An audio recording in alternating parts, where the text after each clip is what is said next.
السلام علیکم ورحمۃ اللہ وبرکاتہ۔ وعلیکم السلام ورحمۃ اللہ وبرکاتہ۔ الحمدللہ، پچھلے کلاسوں میں ہم نے حروف ہجا کے اندر الف سے لے کر فا تک مکمل کر چکے ہیں، اور آج انشاءاللہ تعالی ہم قاف اور کیف کے بارے میں آج کی کلاس میں آپ سے مخاطب ہیں، قاف اور کیف کو لے کر۔ اور قاف کے اندر کتنی باتیں ہیں یہ ہم آج کی کلاس میں آپ کو بتائیں گے، اور قاف کی لمٹ کتنی ہے، اور قاف کو کیسے پڑھنا ہے، اور قاف کا تعلق کن حروف کے ساتھ ہے، اور قاف ادا کہاں سے ہوتا ہے، اور قاف کی ایگزامپل کیا ہے۔ اور اس کے بعد ہم اگلے لفظ کیف کے بارے میں بھی بتائیں گے، کیف کو کتنی مقدار میں کھینچ کے پڑھنا ہے، اور اس کو موٹا پڑھنا ہے یا باریک پڑھنا ہے، اور مخرج کیا ہے، اور تعلق کیا ہے، اور کیف کی ایگزامپل کیا ہے۔ تو بلا نغہ ہم اپنے کلاس کا آغاز کرنے جا رہے ہیں تعوذ اور تسمیہ کے ساتھ۔ تعوذ، تعوذ، اعوذ اعوذ باللہ باللہ من الشیطان من الشیطان الرجیم۔ الرجیم۔ تسمیہ، تسمیہ، بسم اللہ بسم اللہ الرحمن الرحمن الرحیم۔ الرحیم۔ اور فا کے بعد اگلا لفظ ہے قاف۔ قاف۔ اچھا جی، قاف کو 3 الف کی لمٹ میں کھینچ کے پڑھنا ہے، اور قاف کو موٹا کر کے پڑھنا ہے، اور قاف کا تعلق ہے موٹے حروف کے ساتھ، اور حروف قلقلہ کے ساتھ، اور حروف اخفا کے ساتھ۔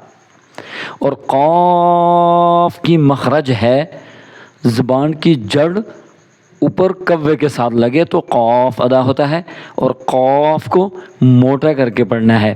اور قاف ایک لفظ ہے، اگر یہ ٹھیک ہو جاتا ہے تو قرآن مجید میں سینکڑوں قاف آپ کے صحیح ہو جاتے ہیں۔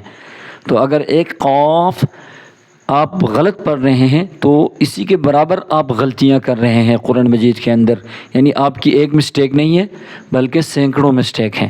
اگر ایک لفظ آپ کا ٹھیک ہے تو یوں سمجھ لیں کہ آپ کے کئی سینکڑوں لفظ ٹھیک ہو جائیں گے۔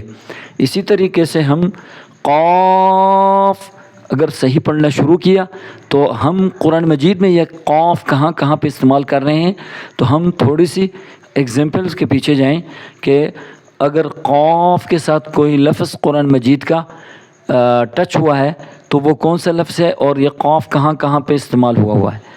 تو قاف سے یقاتلون، یقاتلون، اور فیقتلون، فیقتلون، نقاتل، نقاتل، تقاتلون، تقاتلون، وغیرہ وغیرہ بہت ساری ایگزامپلس ہیں۔ آپ ایک ایگزامپل سے بہت سارے ایگزامپلس سمجھ سکتے ہیں۔ اور اسی کے ساتھ ساتھ ہم اگلے لفظ جو پڑھ رہے ہیں وہ ہے کیف۔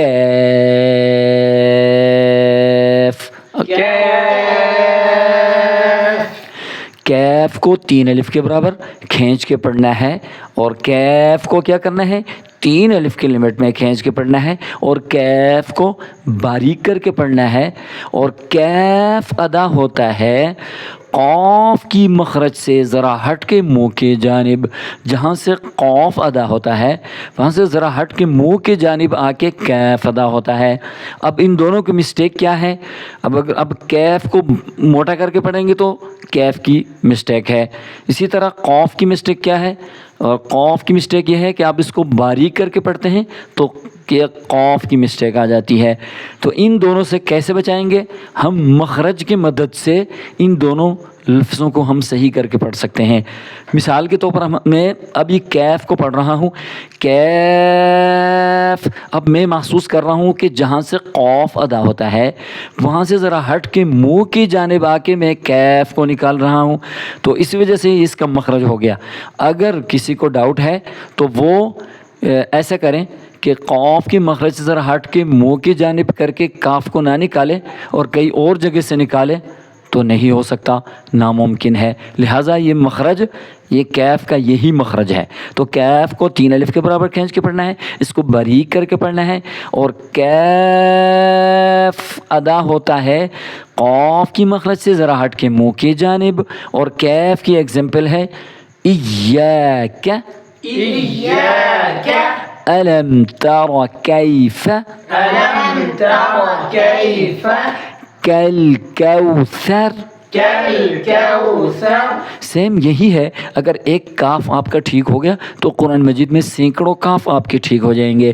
اگر ایک کاف میں آپ کی مسٹیک ہے تو یوں سمجھ لیں کہ سینکڑوں مسٹیک آپ قرآن مجید میں کرتے آ رہے ہیں۔